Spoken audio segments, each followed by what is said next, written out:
Hello students, आज हम बात करने जा रहे हैं मैनेजमेंट इंफॉर्मेशन सिस्टम में उन इम्पोर्टेंट टॉपिक्स के बारे में जो कि एग्ज़ाम के पॉइंट ऑफ व्यू से काफ़ी ज़्यादा इम्पोर्टेंट है। So don't waste the time, आइए डिस्कस करते हैं उन इम्पोर्टेंट टॉपिक्स को जो कि MIS सब्जेक्ट में हमारे सिलेबस के अंदर आते हैं।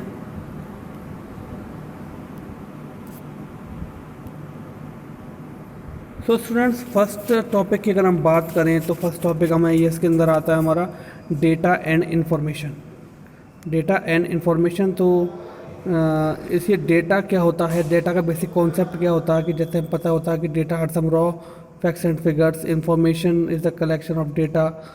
सो इन सब के बारे में हम जो है डीपली डिस्कस करेंगे। उसके बाद हम जानेंगे मैनेजमेंट इंफॉर्मेशन सिस्टम क्या होता है। मैनेजमेंट इंफॉर्मेशन सिस्टम क्या होता है, यानी कि इंफॉर्मेशन के सिस्टम को कैसे मैनेज करके उसको मैनेजमेंट इंफॉर्मेशन सिस्टम बनाया जाता है।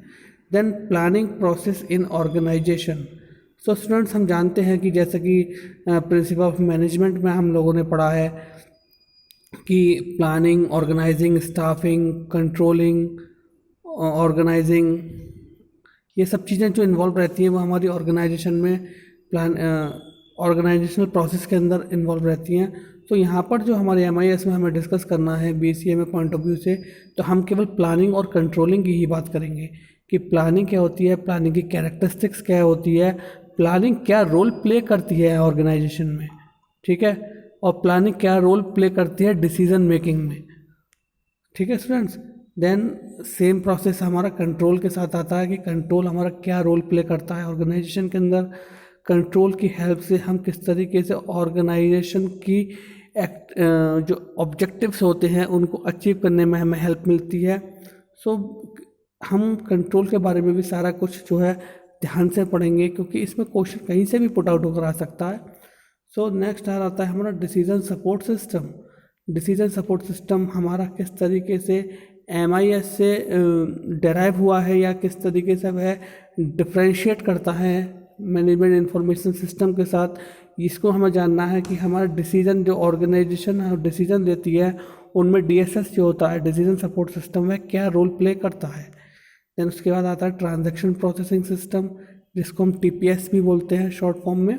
सो TPS क्या रोल प्ले करता है ऑर्गेनाइजेशन के अंदर। देन उसके बाद इंटरनेट और आज की डेट में जो सबसे ज़्यादा ब्लूमिंग पर बिजनेस है E-कॉमर्स, ठीक है, E-कॉमर्स क्या है इनके बारे में जानेंगे, जैसे कि ऑनलाइन शॉपिंग वगैरह, ऑनलाइन पेमेंट वगैरह, ठीक।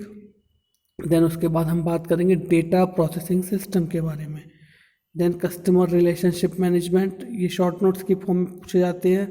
कस्टमर रिलेशनशिप मैनेजमेंट रहा, ये शॉर्ट नोट के फॉर्म में पूछा जाता है, या आपका एंटरप्राइज रिसोर्स प्लानिंग ERP जो है वह शॉर्ट नोट की फॉर्म में पूछा जाता है।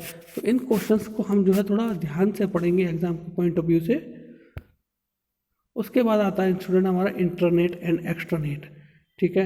देन रिसोर्सेज ऑफ ऑर्गेनाइजेशन, इसको हम कुछ हेडिंग्स दे रखी हैं इसके अंदर, उनको हम अच्छे से डिस्कस करेंगे। मैनेजर क्या होता है, मैनेजर का कॉन्सेप्ट क्या रोल प्ले करता है ऑर्गेनाइजेशन के अंदर कोई भी मैनेजर।